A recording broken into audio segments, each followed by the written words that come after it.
had a very, very limited role on the ground, and when there was a need identified by the indigenous communities on the ground for training and things like de-escalation and safety, the Greenpeace USA helped support a delegation of indigenous trainers to travel for 2 weeks to provide that kind of support. And what Energy Transfer alleges is that anybody who has any involvement in a protest and training at a protest should be held accountable for every single thing that happens there. So in other words, if you're involved in training and things like de-escalation and safety, you can be held accountable for the actions of unknown protesters who, for example, burn construction equipment, use Molotov cocktails, or engage in other tactics. And so this is really obviously an intent to send a chilling, it's intended to chill anybody and everybody from engaging in protest.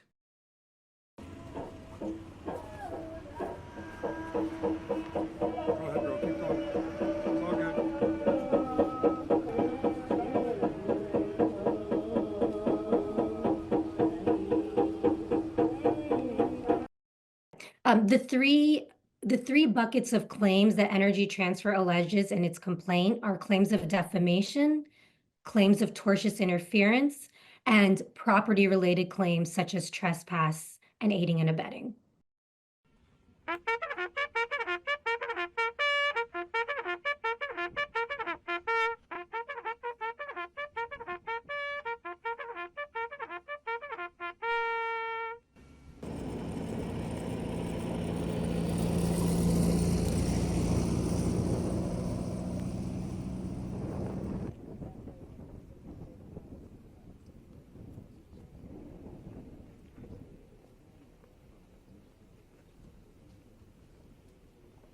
These are lawsuits that are not designed to win on the merits. They are designed to scare people into silence. And so these are lawsuits that attack First Amendment rights to speech and assembly. And the idea behind them is not to actually win in the merits, but for many individuals who have to deal with, I mean, let's imagine if you had to deal with a $300 million lawsuit. Just the mere filing of the lawsuit has the intended impact of chilling. Hayate wamayankapo. Hayate wamayankapo. Chanopa wakacha. Yohache wakielo. Blay chamuelo. Wayaheyo. Hayate wamayankapo. Hayate wamayankapo. If there was a sizable judgment, I mean, we know that Energy Transfer is seeking around $300 million, and Greenpeace, the entities in the U.S. don't have that kind of money.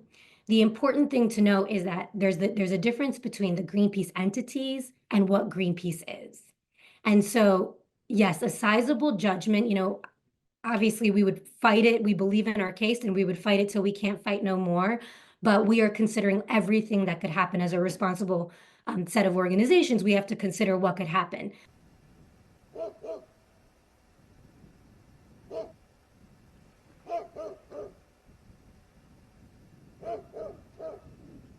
Greenpeace will never go away. What we stand for and the work that we do will continue. And I think that's one thing that's lost by big oil and the fossil fuel industry is they don't really realize the difference between entities and a movement. And if you look at what's happening in this moment, you see, the opposite there. People are rising. People are supporting Greenpeace. We've built very strong relationship, and there's been a backlash. And that's really important because the entities, we have to figure out the plan and what could happen, but Greenpeace is not going anywhere.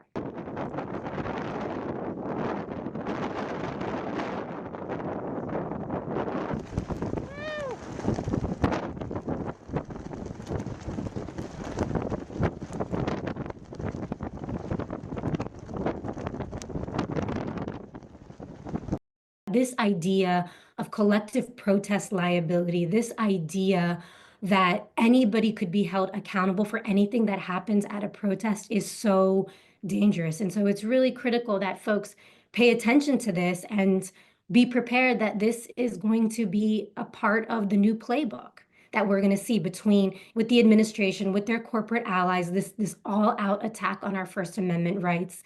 And so it's really critical that we understand, I mean, this is a test case, and that we identify what are these pivotal fights that are going to really shape what the next 4 years and beyond look like. And this case is one of those fights.